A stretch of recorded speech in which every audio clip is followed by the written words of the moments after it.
Lecture में हम लोग डिस्कस करने वाले हैं शिक्षा के प्रति दृष्टिकोण से। तो इस चैप्टर में हम लोग क्या क्या डिस्कस करेंगे उस चीज़ को देखते हैं। इस चैप्टर में हम लोग शिक्षा की परिभाषा देखेंगे, शिक्षा का अभिकरण देखेंगे, शिक्षा की प्रकृति देखेंगे, शिक्षा का भाग कौन कौन से अंग होते हैं, उसके घटक कौन कौन से हैं, शिक्षा का आधार क्या है, शिक्षा की आवश्यकता किस लिए पड़ी और शिक्षा के कितने प्रकार होते हैं, शिक्षा का कार्य। तो इन सारे पॉइंट को हम लोग वन बाय वन डिस्कस करेंगे। तो वीडियो काफ़ी लंबी होने वाली है, इसके लिए हम वीडियो को पार्ट बाय पार्ट में देखेंगे। तो आगे की वीडियो को अपडेट पाने के लिए आप चैनल को सब्सक्राइब कर लीजिए। तो चलिए शुरू करते हैं हम लोग। तो सबसे पहले हम लोग देखेंगे अर्थ के आधार पे। अर्थ के आधार पे शिक्षा दो तरह के होते हैं, एक औपचारिक शिक्षा और दूसरा अनौपचारिक शिक्षा। औपचारिक शिक्षा वैसे शिक्षा को कहते हैं जो शिक्षा हम लोग किसी शैक्षणिक संस्थान से ग्रहण करते हैं। ये देखिए, जो शिक्षा हम लोग शैक्षणिक संस्थान से ग्रहण करते हैं, यानी कि जो हम लोग विद्यालय से प्राप्त करते हैं, महाविद्यालय से प्राप्त करते हैं, विश्वविद्यालय से प्राप्त करते हैं, इन सारे शिक्षा को हम लोग औपचारिक शिक्षा के अंतर्गत मानते हैं। इसमें और क्या क्या चीज़ें होती है, तो औपचारिक शिक्षा में हमें पुस्तकीय ज्ञान मिलता है, मतलब किताबों से पढ़ाया जाता है, पढ़ाने वाले शिक्षक होते हैं और पढ़ने वाला शिक्षार्थी विद्यार्थी होता है, पढ़ने की सामग्री होती है, शिक्षा की प्रक्रिया होती है, कैसे शिक्षा चलेगा, और परीक्षा प्रणाली होती है। मतलब आप किसी भी स्कूल में पढ़ रहे हैं, यूनिवर्सिटी में पढ़ रहे हैं, तो वहाँ पे एग्जामिनेशन होना ही होना है। फिर उसका समय निर्धारित किया जाता है कि कितने समय का होगा, कब होगा, ये सारी चीज़ें होती है। और भी इसमें एक होता है कि ये जो औपचारिक शिक्षा है वो केवल सैद्धांतिक सैद्धांतिक शिक्षा पर आधारित होता है, इसमें व्यवहारिक शिक्षा हमें प्राप्त नहीं होता है। फिर हम लोग देख लेते हैं अनौपचारिक शिक्षा। तो अनौपचारिक शिक्षा जो है वो आजीवन चलने वाली प्रक्रिया है। ऐसा क्यों है? तो अनौपचारिक शिक्षा ना हम लोग किसी स्कूल कॉलेज से नहीं लेते हैं, मतलब जो हम लोग अपने डेली लाइफ में सीखते हैं उसी को अनौपचारिक शिक्षा कहते हैं। तो डेली लाइफ में एक जन्म के समय से जो मृत्यु तक हम लोग सीखते रहते हैं वो सारा का सारा अनौपचारिक शिक्षा में आता है। ये हम लोग कहाँ से शिक्षण ग्रहण करते हैं? तो घर परिवार से करते हैं, पड़ोस से करते हैं, विद्यालय में अपने फ्रेंड्स के साथ करते हैं, समाज से करते हैं, पर्यावरण के साथ करते हैं। इसमें हम लोग अपने ज्ञानेंद्रियों का उपयोग करते हैं और इस अनौपचारिक शिक्षा से हमारा सर्वांगीण विकास होता है। तो दोनों में डिफरेंस आपको क्लियर हो गया होगा। आगे चलते हैं हम लोग। अब ये देखते हैं कि शिक्षा का वास्तविक अर्थ क्या है। एक्चुअली जो औपचारिक शिक्षा है, औपचारिक शिक्षा क्या है? ये एक शिक्षा को परंपरागत तरीके से सिखाता है। मतलब जो हम इस साल पढ़ेंगे, हमारा आने वाला नेक्स्ट साल में हमारे पीछे के बैच के बच्चे वही पढ़ेंगे। फिर ये सामाजिक परिवर्तन के साथ नहीं चल पाएगा।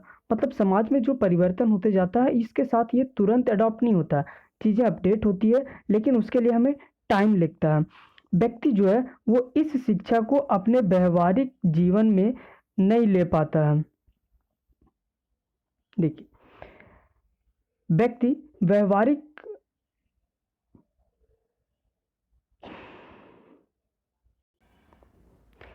ये जो शिक्षा होता है वो व्यक्ति के व्यवहारिक के लिए उपयोगी सिद्ध नहीं हो पाता। इसके अपोजिट में देखते हैं जो अनौपचारिक शिक्षा होता है वो तो हम दैनिक अनुभवों से सीखते हैं। तो फिर इसमें हमको स्कूल कॉलेज की ज़रूरत नहीं पड़ती है, शिक्षण संस्थान की ज़रूरत नहीं पड़ती है, शिक्षक की भी ज़रूरत नहीं पड़ती है, पाठ्य पुस्तक की भी, किताब की भी ज़रूरत नहीं पड़ती है। तो फिर तो यही बात हो गया, ना हम इस शिक्षा को सही बोल पा रहे हैं, ना ये शिक्षा का बोल पा रहे हैं। तो शिक्षा का जो वास्तविक अर्थ होता है वो ये कहते हैं, शिक्षा का वास्तविक अर्थ, शिक्षा एक ऐसी प्रक्रिया है जिसमें बालक जन्मजात शक्तियों द्वारा, मतलब जो शक्तियाँ उसके पास बचपन से होती है, उसका सर्वांगीण विकास किया जाता है। परिणाम स्वरूप उसके व्यक्तित्व की पूर्णता प्राप्त होती है और वह सामाजिक, भौतिक, आध्यात्मिक पर्यावरण के साथ अच्छी प्रकार से समायोजन करता है। फिर देखते हैं हम लोग इसको टेबल के आधार पे कि आधुनिक शिक्षा का अर्थ एक्चुअल में है क्या। तो देखिए, आधुनिक शिक्षा का अर्थ है मानवीय भावनाओं को विकास करना, फिर तार्किक विकास करना, लॉजिकल, उसको तर्क वितर्क करने की शक्ति समझाना, पर्सनालिटी डेवलपमेंट, व्यक्तित्व का विकास करना, नेतृत्व करना, लीडरशिप का गुण उसमें अंदर आना चाहिए। व्यावसायिक सफलता, उसमें बिजनेस करने की, बिजनेस में सफलता प्राप्त होनी चाहिए। फिर सामाजिक समस्याओं के प्रति जागरूकता होनी चाहिए, समाज में जो भी समस्या है उसके प्रति उसकी जागरूकता होनी चाहिए। फिर प्रजातांत्रिक और नागरिक का विकास, आध्यात्मिक मूल्यों का विकास, सामाजिक परिवर्तन के प्रति उच्च दृष्टिकोण, मतलब जो चीज़ें समाज में परिवर्तन हो रही है उसे जानना समझना, ये सारी चीज़ें हमें आधुनिक शिक्षा से प्राप्त होती है और आधुनिक शिक्षा का यही उद्देश्य है। चलिए, तो अब हम लोग देख लेते हैं पहला टॉपिक जो हमारा था, शिक्षा का परिभाषा देख लेते हैं। शिक्षा का परिभाषा में क्या क्या चीज़ें होंगी, तो अलग अलग विद्वानों ने अलग अलग अपनी परिभाषाएं दी है। अब ये जैसे जैसे उनका परिभाषा था एज इट इज़ आपको याद कर लेना। इसमें से एक क्वेश्चन पक्का रहता है, सीधा उसका स्टेटमेंट दे देगा और पूछेगा कि यह कथन किसका है। तो सीधा हम लोग चलते हैं, शुरू करते हैं। प्लेटो ने क्या कहा था कि शिक्षा से मेरा तात्पर्य उस प्रशिक्षण से है जो बालक के सद्गुण की मूल प्रवृत्ति के लिए उपयुक्त आदतों का निर्माण करता है। मतलब जो सद्गुण उसमें होना चाहिए उसकी आदत उसमें प्रदान किया जाता है। ऐसा किसने कहा था? प्लेटो ने कहा था। अरस्तु ने कहे थे कि स्वस्थ शरीर में स्वस्थ मस्तिष्क का सृजन ही शिक्षा है। एडम्स का कहना था शिक्षा एक ऐसी सुनियोजित प्रक्रिया है जिसमें एक व्यक्ति का विकास करने के लिए, मतलब किसी एक व्यक्ति का विकास से मतलब है जो बालक का विकास होता है उस विकास में दूसरे व्यक्ति यानी टीचर का मन, वाणी, कर्म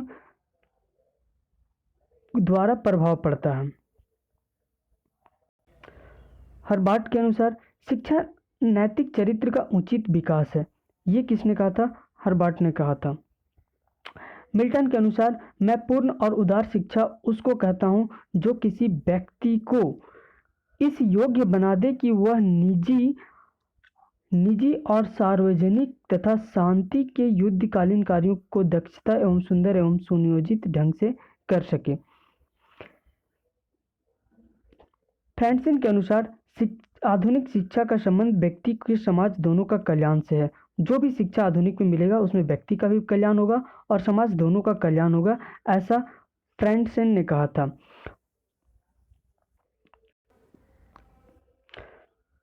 हर्न के अनुसार शिक्षा वह प्रक्रिया है जिससे व्यक्ति प्रतिक्रिया के रूप में प्रकृति, समाज एवं विश्व के चरम स्वरूप को सामंजस्य स्थापित करता है। वार्ड के अनुसार शिक्षा का अर्थ प्राप्त ज्ञान का सार्वभौमिक वितरण है। जो भी आप ज्ञान प्राप्त करते हैं उसको फिर से सभी को बांटना या सभी को फिर देना। कुछ इंडियन थे जिन्होंने भी शिक्षा का परिभाषित किया, तो देखते हैं। विवेकानंद के अनुसार मानव की अंतर्निहित पूर्णता की अभिव्यक्ति ही शिक्षा है। मतलब जो उसके अंदर निहित है उन चीज़ों को अभिव्यक्त करना ही शिक्षा कहलाता है। रविंद्रनाथ टैगोर के अनुसार शिक्षा वह है जो जीवन की संपूर्ण सत्ता के साथ साथ समन्वय स्थापित करने की शक्ति देता है। महात्मा गांधी ने कहे थे शिक्षा से मेरा तात्पर्य बालक तथा व्यक्ति के शरीर, मस्तिष्क तथा आत्मा को सर्वोत्तम विकास करना है। राधा कृष्णन के अनुसार शिक्षा को मनुष्य और समाज का निर्माण करना चाहिए। मतलब एजुकेशन किसका? मनुष्य को और फिर समाज दोनों का निर्माण करेगा। तो आप ऐसे समझिए कि अगर मनुष्य अच्छे तरीके से